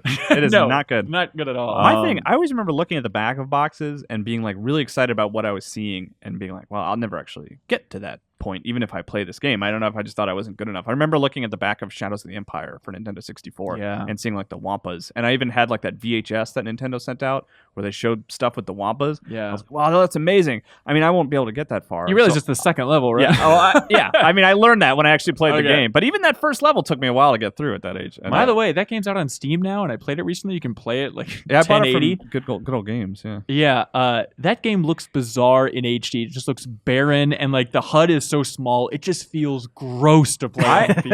I have a lot of love for that game, and I'm always disappointed that we did an episode of it for replay before I started at Game Informer. Because yeah. like that's one I want to actually go back to and play on replay. I really Super love that game. replay. Yeah, I'll play that game through. That game's so hard. I can do it. I feel like the only game that I never got to own that I didn't sneak around my parents because they actually weren't, that harsh when it came to like, well, you can't play this outside of like all the Rockstar stuff. And like my friends and I just set up a network where we'd borrow like Manhunt and like Grand Theft Auto and share them. Okay. But I think the only one that my parents were like, no, and it's such a weird thing. You can't have this. You can't play this. And I just never got around to playing it was Eternal Darkness. Like I've never played that game outside of like an intro. And like I've always wanted to play it. You should play that. Yeah, game, I've heard it's man. really good. It is cool. Yeah. So for me, there was only one game that I was ever like told that I could not play. So it's like they didn't rate games back when I started playing games. It was like on the Nintendo. Like my parents were just like, yeah, sure, if it's a video game, I'm sure you can play it or whatever. But like right around the time they started introducing video game ratings is about the time that Gabriel Knight, Sins of the Fathers, Oh boy. the first Gabriel Knight game came out, and it had a like 17 plus rating, and I was like 15 or something at the time, I think. And because of that rating, my parents, and then they look at the back of the box and they see that it's like occult stuff and maybe has some nudity or something in it, and they were just like, nope, you can't play that. So of course, because it was forbidden, I just became like super obsessed with it and would read everything about. I mean, like basically what the question is talking about there, and. But then, because old adventure games are so hard to get to run, were so hard to get to run properly on computers for so long that like I never even really got around to playing it until like, well, I still haven't, but I finally bought it at least, so I have it on Steam. And one of these days, I'm gonna go and actually. It's gonna You be don't so need to play that dirty. one. Hey, shut up! I'm gonna play You it. don't need to play that one. I have to Play the other ones. I'll go replay Geist instead. That's more Bullet Witch. William Albanese has a easy question. Hey crew, what the was that Marvel Inhumans trailer? Did you guys watch that trailer? Yeah, it's amazingly bad. Do you like really I watched think it so? twice at my desk. Once because I couldn't process how bad it was, and the second time to like analyze like why it didn't work. It's just really bad. It's like the guy who it's Bolton Ramsey, right? Yeah, just screaming. Like that whole trailer is just him walking around screaming like war cries at people, and then there's like a giant CGI bulldog. It's the same showrunner. Look, I think it's a tough world to pull off, but it's the same showrunner too as Iron Fist, which has people a little worried. The guy is Ramsay Bolton from Game of Thrones. So like the weird creepy guy with the dogs and all that stuff. Yeah. He's in a show about superheroes. He's now in the Marvel MCU. I think he's a villain or something because he just keeps screaming. Well, because he was in another show that's on it's on Hulu now. I don't remember what it's called. It's like a British show about people who get like superpowers. Oh, really? Yeah, that was easy casting. That's what he did before. He was doing that before Game of Thrones. Huh. I just want to remind everybody, Black Bolt is like the leader of the Inhumans, and his whole thing is he has a crazy voice where if he opens his mouth, the death sound will come out and destroy everything. So that could be a fun, stupid premise to watch. But Black Bolt, and then his full name, they revealed in the Marvel Comics, is Blackagar Boltagon. Well, I know what I'm going to name my son. That's now. the screen name that you make when Black Bolt is not available. I can't believe that still happened. Like, okay, when you create a character like the Riddler who's like ancient, okay, his name's Edward Nygma. Fine. Yeah. But like, there's no way that should still be happening in modern comics. Well, I would imagine modern comics are smarter. This goes back. What, the humans are 70s or something? I don't even know. But yeah, we'll see. It looks like some real C tier stuff at best. Well, it's gonna be. Well, there's not IMAX. much to watch on TV, so Yeah, I mean, Yeah, that's true. We're really and what are you going to watch on streaming services? I don't know. You've seen it all. Chris so. Bunnig says, I recently finished Horizon Zero Dawn and found its post-apocalyptic story to be really interesting and different, although I won't go into possible spoilers. What are your guys' favorite post-apocalyptic video game storylines or settings? Bastion, without a doubt. That's a great choice. That's a good one. Yeah, What do you like about it? I like how colorful it is and how abstract it is, Just like weird floating crap islands. floating, yeah. I love the narrator. Like, you really buy into how broken that world is because of how it's literally broken. Yeah, and that's a great choice. And the narrator's voice, I think his actual name is Logan Cunningham. Mm-hmm. Like, it's so good. Yeah, definitely. I don't have a good answer, but I know Kyle's answer. Oh, do you? Hyperlight. Oh, crap. Yeah, I hadn't even thought of that. There's so many to think through, but yeah, Hyperlight is Hyperlight's really it's good. gorgeous and mysterious and weird and like I love how like creepy that game is without me even being able to tell you exactly why it's so creepy. There's just like these scenes of hundreds of dead bodies and like I think one of the first times I remember you having feelings, Kyle, was when I came into work and like you were super hyped up I was Hyperlight Drifter. hyper Like your lighted up. eyes were wide and you just kept saying Hyperlight Drifter. over Everyone and play over. this. Damn it. Everyone play this. Actually, the one that I was kind of thinking was Enslaved. Actually, I like Enslaved's World. I've never gotten around to playing At that. the time, like that was very much like it sort of going against the very gray and brown and bleak. And it was like, this is a world where nature has taken back over, but you're still seeing a lot of technology. It's Dragon Ball meets Last of Us, JV, if you're into that concept. All of right, the let's world. go. I really adore that game. I really like it. And also, I feel like Breath of the Wild falls in there in a weird way. It's like I think it does. No. Post-apocalypse. Nope. Yeah, I think it absolutely You does. guys have a pretty light take on the apocalypse. Was Shadow of the Colossus fit that world? No, because definition that is a separate world. Like there is a living, breathing world within Shadow of the Colossus. That is an area of the world people are not allowed to enter. That has never been colonized. Hyrule was a colonized world. Like but there could be other continents that are thriving. But there could be the fact, skyscrapers. like going and finding the like dilapidated Lon Lon Ranch was really fascinating and weird. Like the closer you get to the castle, the more everything has been destroyed. But I don't know, like worn down and destroyed is different from apocalyptic, don't you think? No, I feel I guess like there was an event 100 years ago that really screwed up the world. I don't know. I guess I thought it was like an easy answer. Yeah, like to me, calamity. it feels. Yeah, I was kind of in the same boat. Why I didn't say Breath of the Wild? Well, Bastion jumped to mind once I was really started thinking about it. But Breath of the Wild definitely falls into that category for me because 100 years have passed. Everything is dilapidated just because there are people around at like stables, which basically look kind of like the camps you would see in like a post-apocalypse game like Fallout. Like I feel like it's a world that's further along in rebuilding than like Fallout or something like that. Sure. Like they're further along. Like we've started to rebuild. We've after started to mutate into birdmen with accordions. Exactly. I mean, Yes. it is a game that is explicitly about taking back the world too, which is Yeah. often like what Fallout and those sort of genre stories are about. So it is absolutely a post-apocalypse. Thank you, JB. game. I disagree. Did you have an answer, Joe? Did we? No, I don't have a good The Last of Us is pretty good too. I feel like as far as like mimicking the road and stuff goes, Yeah. like it's pretty good. Like it's very green. Yeah, just a funny sentence. Last of Us is pretty good. No, too. Last of Us is fine. That's a fun It's the world. Phil Kohler statement. Oh, really? It's fine. Love being in that world. Adam from England has a quick hot take saying, "Good morning, gents. It's been bubbling away under my skin for weeks, but after this week's episode, I officially extend I'd the get that hand. checked out. Officially extend the hand of sovereignty to Ben." That's me. He says that I wind up Americans with sarcasm, and he's wondering if I was influenced by British comedy. What happened Sorry, to make Jamie. you one of us? Have you always known that you were British deep down? I feel very out of place in England, so I don't think I'm one of you guys at all. But it's a lovely So place. he's saying you seem like a British person. Yeah, I mean, like the British Office is like my favorite show of all time. God, But you eat biscuits at your desk every that's day. true. Biscuit for lunch every day. But thank you, Adam. I love you guys over there. He has taken up the affectation of calling elevators lifts all the I time. won't stop. Yeah. That's And, a better name than elevator. What do they call the hood and the trunk? The something. Boot. The boot and the bonnet. I thought you meant Yeah. like a neighborhood. Well, hood. that was the reason I think because of Baby Driver's Out. Yeah. And, Oh, in yeah. an interview with Edgar Wright, he was talking about he had to get over calling it a boot and a bonnet because all the stunt people would laugh at him. So I he had listened to that same thing, and he think- also had. Oh, this is why the British are smarter than us. They had. Sorry about the guys celebrating our Independence Day, but they had in that podcast. They had like a word for a certain type of car accident, and he was just flabbergasted that Americans didn't have a word for it. Like he's like, "What do you call it when two cars hit each other and one in the rear end?" They're like, "It's a rear ender." And Edgar Wright's like, "That's the dumbest name." It's called like cronked, or there's some good British word. Some for more terms for more specific things, right? Yeah, That's that's the what you thing need. over there. Speaking of the British Office, real quick, Yeah. I just this weekend watched the David Brent Life on the Road on Netflix. Ooh, I'm scared of it. I haven't watched it. How is it? Okay, I'm not gonna watch it. Like The Office is so pure. Even like the holiday special at the end of British Office, it's like, it doesn't. It softens it too much. I don't think I like it. Yeah, I'd steer clear. Okay, all right. Eric from Madison, Wisconsin says, "Hey, GI crew, I've been watching the podcast on YouTube for years now, and I've always wondered what time of day you usually record.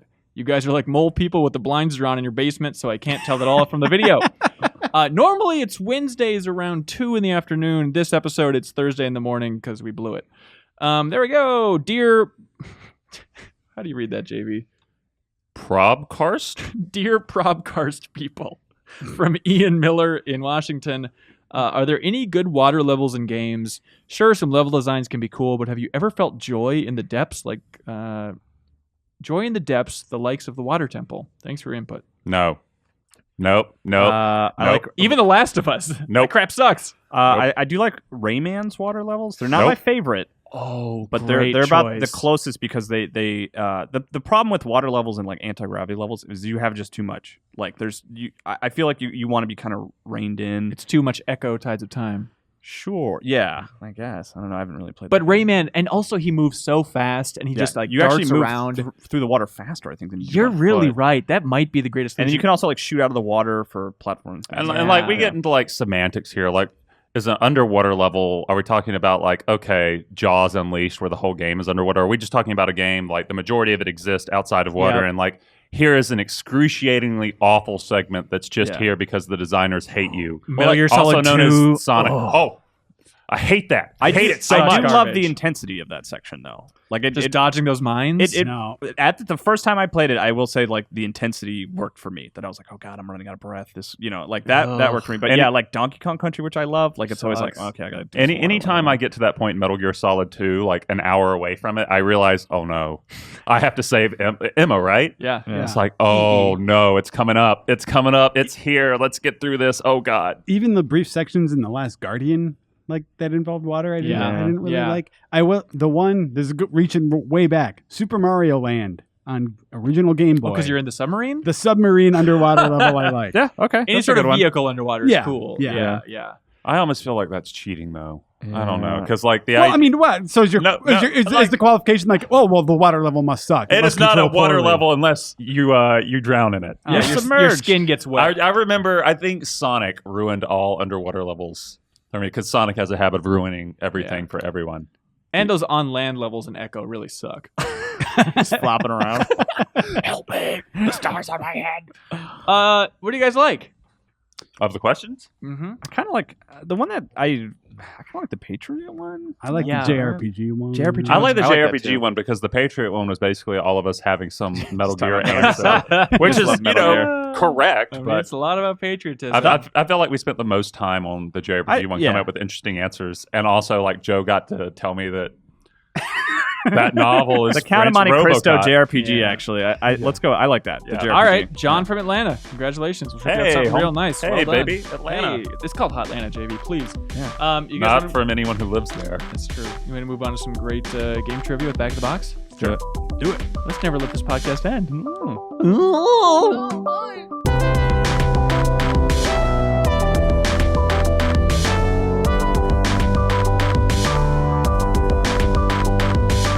And welcome back to the Game Informer Show.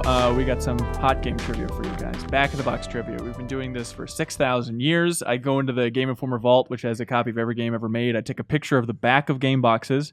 I'm going to read it out, omitting key details for you guys, any words that would give it away. At least I'm going to try to. I'm planning on whiffing on one or two here because it's sometimes tricky to know where to draw that line. So which one is he gonna whip on? Yeah, you buzz in by saying your name, Okay. your Christian first name, or in JV's case, the I was satanic about to say, first name. Yeah. And then you get one guess.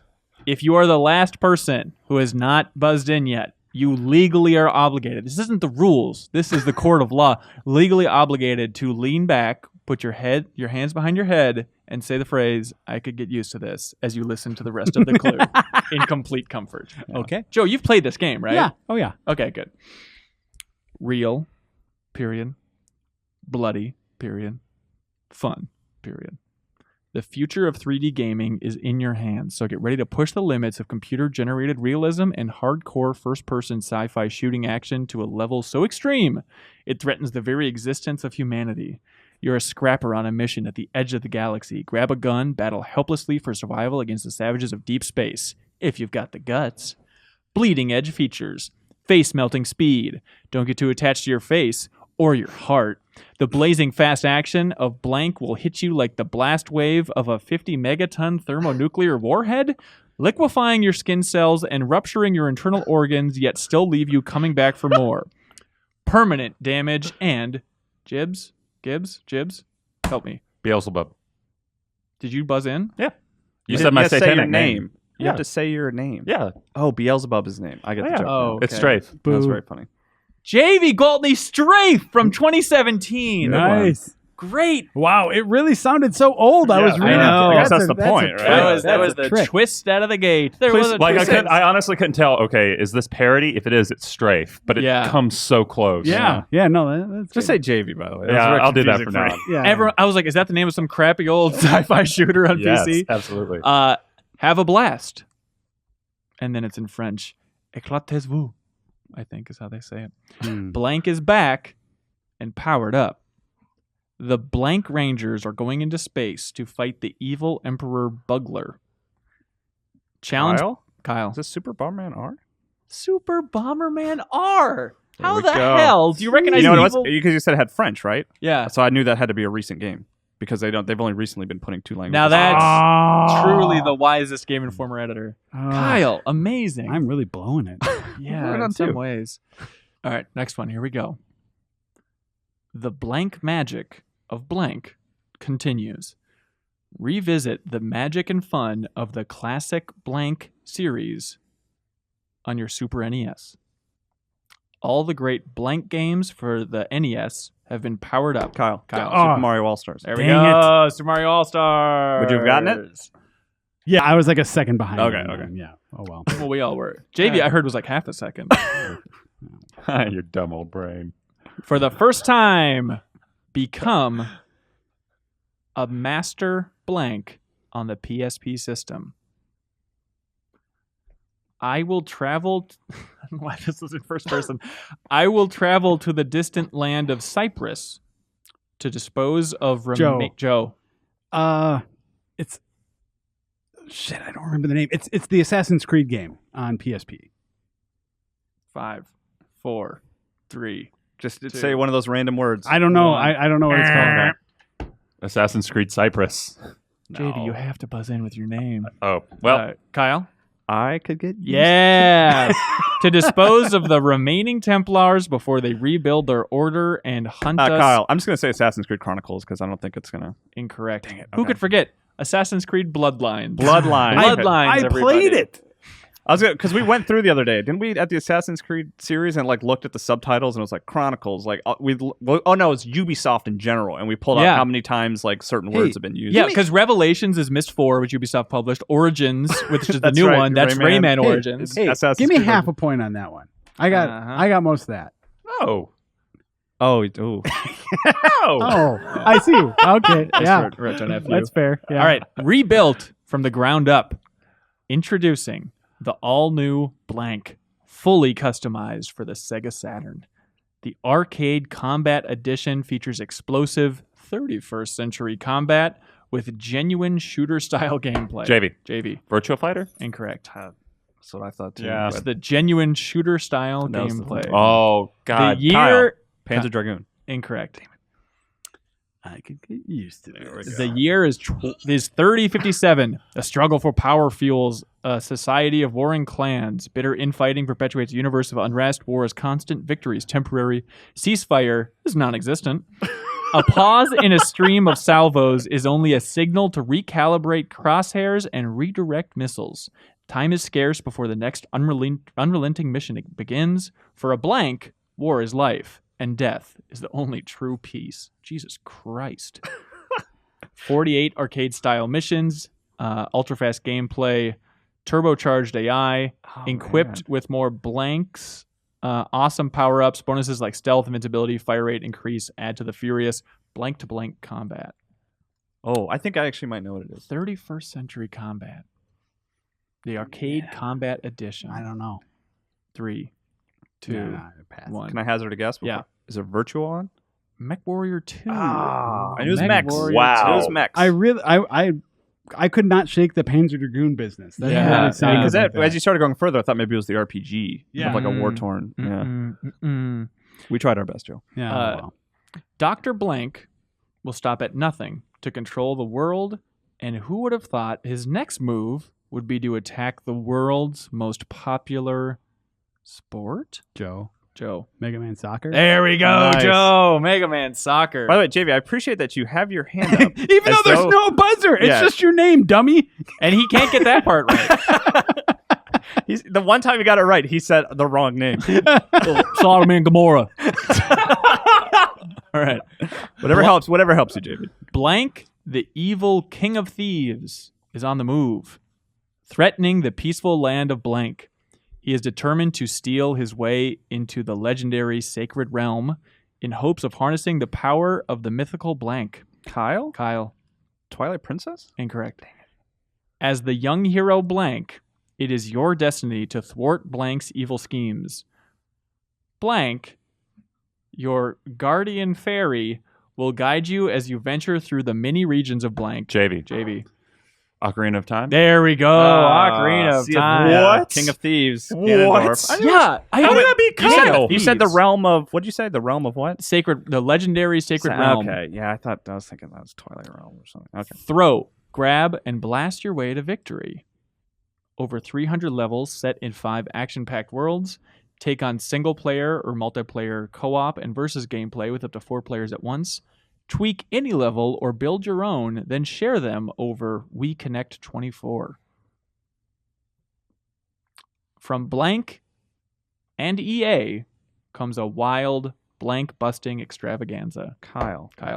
Boom blocks? Correct, Kyle. Oh. Even though JV slammed his hand down with a furious anger, Would it you have did not gotten it? count as a buzz-in. I don't Would know. you have gotten it, Jamie? No. What were I was your going to guess? say I was going to say Rayman, but that's Ubi, so yeah. no. Yeah. Blank returns to his roots in a blistering 3D space shooter. A new evil has emerged from Venom, Kyle. Kyle. Star Fox 64. Incorrect. And now Blank and his elite team of pilots must reunite to defend Blank from a massive invasion. Battle in galactic Joe. dogfights. Joe. Star Fox. Incorrect. Oh, Were you finishing that thought? well, no. I was just All gonna right. I was gonna name a platform. Oh. Star Fox On is my favorite Star Fox game. Battle in galactic dogfights. Fight the universe's most terrifying enemies as you pilot your Blank through intense space warfare. JV. Star Fox. We're trying to help you. Yeah. I could get used to this. Star Fox Adventures. Incorrect. What is Okay, Assault? is it Command Mission? Star Fox Command. Oh, DS. Is it just Command? It's just Command. Oh, okay. Fox returns to his roots, they say. That game is not really... It's a strategy game. Yeah, that is a poor description. But they must Joe, mean like prior to Star Fox. What was the Wii U Star Fox game called? Star Fox Zero? Zero. Yeah. Okay, that's what I was thinking. Joe, it is very unlike you to give that helping hand to JV to remind him to do the thing. I know. I thought he was hitting on me. I was like, what is this? He No, was no, so no. close to blowing it, you were trying to save him. I mean, I- wait, what happens if you don't do it? You don't get the point. Yeah. So we If you don't probably go, You just theoretically gave him a point. Even He though goes to didn't. jail. I just thought. Oh, dang it! Oh, you're Come just trying on, to dude. shame me? Yeah, I just thought that it was like, hey, for consistency's sake, it's funny. We should do this. I didn't know that you. No, this actually- is very serious. okay. Yeah, no. By the way, JV's at 2, Joe's at 1, Kyle's at 3. First to Hooray. 5. Think evil, breed evil, control all. Kyle. Overlord? Correct. dang it. Kyle. I think Overlord. Am I nuts? Did they just announce a new one? They just released one that looks awful. Okay, great. It looks like a Diablo clone. Well, there which we is go. not what Overlord was. Well, if you just looked at the cover art, you might think it is. That's true. Yeah. The Blank's the limit. Follow the adventures of Blank as he journeys through uncharted skies to discover new continents and explore mystical ruins. Accompanied by blank and blank. He will- Joe. Skies of Arcadia. There we There go. you go. Okay. I was debating whether or not to use the word skies. Yeah, It could go it's either like- way. yeah. The fact that you bleeped it out was actually like a hint, I think. Oh, Yeah. good. Save the world single-handed. The kingdom's peaceful world has been shattered. The wizard, while mixing potions with his magical blanks, has caused a huge explosion, turning him instantly to stone and dislodging the 7 crystals that give the kingdom its energy. Without the crystals, the castle and its world will fall apart and the wizard will be lost. It's down to Blank, one of the magical blanks, to find the crystals now disguised as rubber balls and return them safely to the castle. Guide Blank and the balls through 7 magical worlds full of puzzles and hidden surprises. Watch out! The evil Blank is lurking in the shadows, and he'll stop at nothing to foil Blank's attempts at restoring peace. Joe. Joe, Knack. incorrect. Okay. That's a good guess. though. Similar vein. Over 30 levels to explore.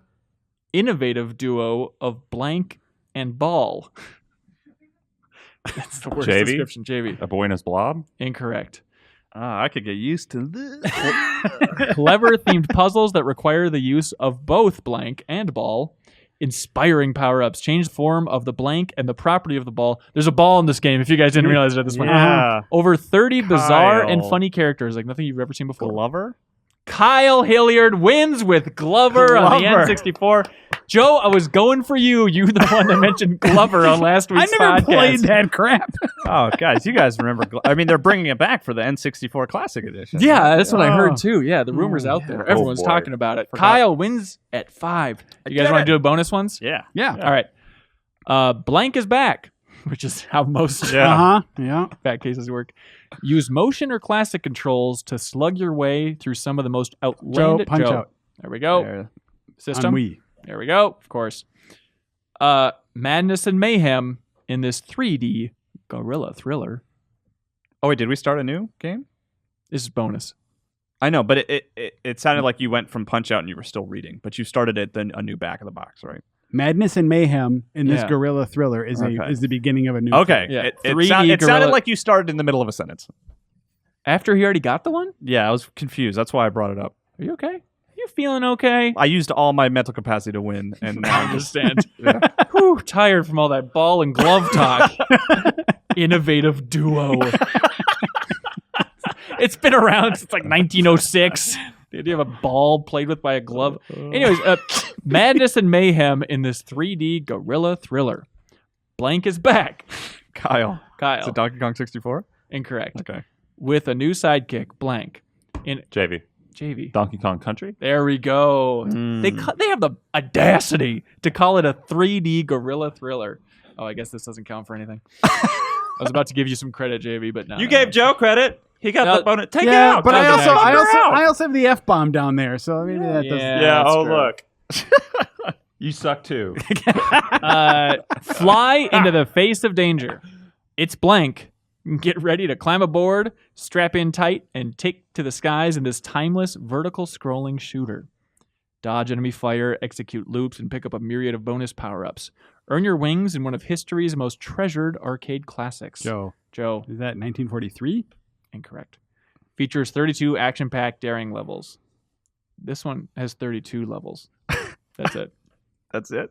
Is it 1940?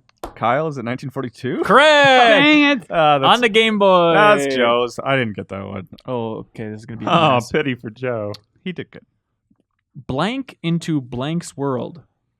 That Blank. sounds lewd. Blank is on Blank's turf, and he's battling with Blank's nemesis, Ripto. Join Kyle. Kyle. Oh, Spiral Ripto's Rage? I cannot give that to you. Incorrect. Okay. Wink, wink. Join our furry friend on his adventure through... Joe. Oh, I think I noticed. What is it? Spyro 3 Ripto's Rage? Incorrect. His adventure through the Dragon Realms and dish out some justice, Blank style. JV. JV. Or I could get used to this. Correct. Yeah, that was a close call. Spyro 2 Ripto's Rage. No, Nope. it was the Crash alternative. Is that what it is? Crash Bandicoot Purple, Ripto's Rampage. Okay. Oh, The whatever. Game On the Boy Game Boy Advance. Advance. Game, right? Okay. Turd of the century. Were we talking about the console or the game? Yeah, The console's great. I Yeah. love Game Boy Advance. All right, teach their own. Yeah, I like good games. You think you want to be king? Get real. You're starting life as blank, the blank. To survive and grow into a powerful adult blank, you must perfect your savage pounce, reckless roar. The Kyle. Lion King. Nicely done. You know, I thought it was Fable 2 until you Yeah. said get real. should have been 3, right? Fable 3. I was thinking Spore for some reason. Spore? Yeah, I was like, what? Oh, yeah, you become a king at the end of Spore. Well, that's the I've end never state. played that game. What do you think Spore It's is? seeding other planets with your What do you loins. think Spore is? Revolution! Exclamation point. It's the summer of 1775, and the colonists in America are fed up with higher taxes, no representation, and pledging loyalty to a king an ocean away. As George Washington. Kyle, Spore. I was throwing that away just for the joke. Joe, Assassin's Creed 3. Incorrect. Okay. As George Washington, Commander-in-Chief of the colonial forces, here is your chance to relive the great battles of the American Revolution. It's up to you to raise the funds needed to back up your generals, supply your troops, build forts, or forge new weapons. On the tactical side, the decision is yours on how to inflict the most damage to your I can British get used to counterpoint. this. Yeah? JV? JV. Total War George Washington edition. Is it? I didn't know we had in the vault, but yeah, Total War George Washington. Is it? Is it the Civilizations? The, No. no. There's some game called Liberty or Death on the Super Nintendo that apparently is like a What? strategy game set during Oh, the I American think I rented that Revolution. once. I'm sure Also- it was a hoot. I'm sorry. I'm really enjoying JV's struggle with. Sometimes he smacks the table, and then he says, "I could get used to this." Then he says his name. Have you It's seen like, this ape trying to give a high five? It can't be done. Just say your name. Simple rules.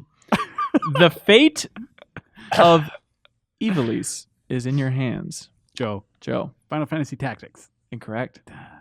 When Blank and his friends open an ancient magical tome, their small town is transformed into a fantasy-filled kingdom known as Ivalice. Kyle. Is it Final Fantasy Tactics Advance? There we go, All Kyle. Nicely done. Because that Joe. has like wait the for that bait. fantasy element, right? Where they're like, it's like normal kids playing the game. Yep, right? you Okay. got it. Saving the human race. It says in big letters. Only Blank gives you the power to save the human race from the onslaught of an alien invasion. Now the timeless action video game returns, all new with nonstop space combat, strategic gameplay, special weapons, and a ship designed to be an alien's worst nightmare.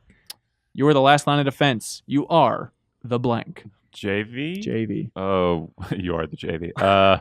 Wing Commander 2? Incorrect. Experience blank side-scrolling action in 3 different modes: classic Oh. mode, XG mode, XGP mode. New modes feature updated graphics, impressive ships. Impressive. Who's going to call them on that? Weapons and enemies. Link up with your friend for cooperative or competitive 2-player action. Multiplayer games require a new Game Boy Advance Game Link cable. Kyle. Defender? Correct. All right. Eugene Jarvis's from last week's podcast, Defender on It's the like Game Boy it's Advance. like a remake, right? Yeah. All right. America, I'm familiar. 1911. The Wild West is dying. Oh, JV. JV. Red Dead Redemption. There we go. All right. Good Well job. done. Good job, JB. A massive explosion rips through 6 blocks of blank city, killing everyone in its path. Kyle. Except you. Infamous? Dang it. Holy cow. Nicely done. That's another one where I was just like a second behind you. Yeah. Nice. That game means has a cool opening, man. Yeah, it yeah, does. it's true. This means war. The battle lines have been drawn, and an elite group of sly strategists is massing troops at your borders. Okay.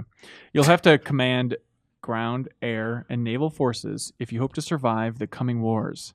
And it won't be easy. With 114 maps to battle on and both single-pack and multi-pack link modes, Blank brings turn-based strategy. JV. Advance Wars. There we go. To a depth never before seen on a handheld, they put it. In parentheses, I hope. Technically. Be the blank you want to see in the world. No, yeah, be the blank. As the united forces of blank supervillains take control of the city, Blank unleashes the all-new transformable Blank in the explosive finale. Kyle. Batman Arkham Knight. There we go. Nicely done. Get a piece of the action. Okay. A visceral story on both sides of the law. The fastest Blank to date. Let's see. GamesBeat says it's gripping and it gets your heart going. JV. Need for Speed Most Wanted. Incorrect. That's really all there is. A visceral story on both sides of the law. And it's gripping.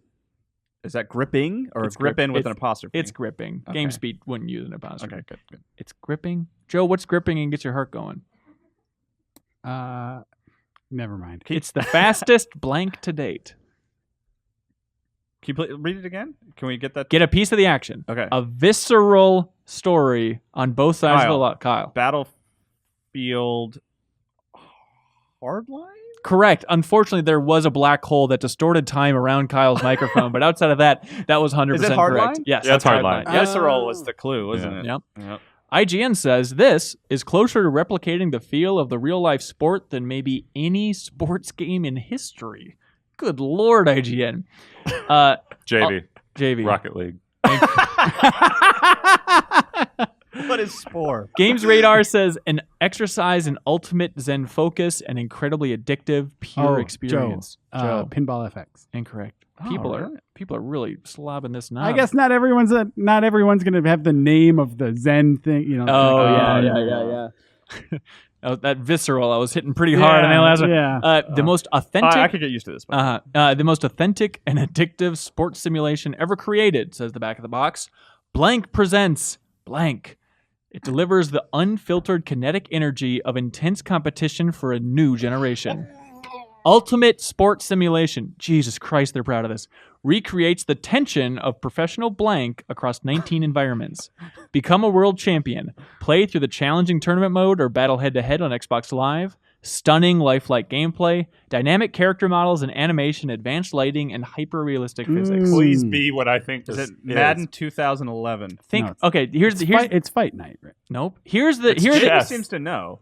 It's chess, right? You're excited to say the word chess? No, it's not chess. No, there's been like a chess game before that had like exactly. Oh, like, really? all that stuff. Okay, well, Think of like those. Just over- tell us. We No, don't no, guess. No, I still want to guess. I want to hear. No, the you whole gave your guess. I know we all did, so now we can all. What's he gonna do? Get an imaginary point that isn't random? No. Just I think these ingredients are interesting. Just like the over-the-top praise from press. Okay. And then in their own description, it's like they are high on their own supply for a simple sports simulation.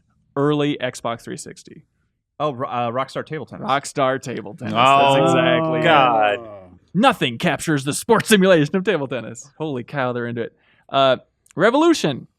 The Ark. Once an oceanic paradise has been torn apart by civil war. Now you must join the resistance or security faction. Use the free-running smart movement system and an arsenal of weapons to fight across ever-changing single-player and multiplayer battlefields. No boundaries. Tackle obstacles with ease thanks to smart. Teamwork is everything. Join the fight as one of 4 combat classes. Near endless customization. Create a character that is truly unique. Joe. Views? Incorrect. JV? Brink, baby. What? Nice right? work. Absolutely. Oh, okay. I could not remember the name of the game. I was like, I know it's got a blue box. Yeah. Well, it's like in my splash damage top 5 games. Okay, last one. Dirty Bombs. Okay, last where's one. that one from? Call the shots. Pull the trigger. Erase the truth. There's a sign that says homecoming in the background, but I don't think that technically works. It's in the screenshot. Be the field leader. As Special Agent Carter, use the power of battle focus to command your squad. Joe. Full Spectrum Warrior? Incorrect. Kyle. In tactical combat, Kyle. Mag? Nope. I Tactical could get used to combat this. to outsmart Thank you. the Good job, unknown enemy and eradicate the threat. Uncover the mystery. Fight through the streets of 1962 America as you uncover the blank truth behind mankind's first enemy invasion and the origin of the blank organization. Oh. Pay the price for mistakes, as permadeath will make you value your squad mates more than ever and make losing one of JV. them. JV. XCOM: The Bureau. I'm sorry, we're looking for the Bureau : XCOM declassified. Balls. All right. That game, I played the first hour not too long ago. It was better than I thought it was going to be. It's Still kinda not a cool good game. setting. Mhm. Still not a good game. But still. All right, Kyle, unrivaled champion, I back in the did it. box trivia. Nicely done, sir. Thank you so much, everybody that played at home in any capacity that they might have played. And that's it for this week's episode of the Game Informer Show. Thank you so much for listening or watching. And be sure to tune in next Thursday, and we'll have a new episode waiting for you. Bye, everybody. All right, bye, everyone. Bye.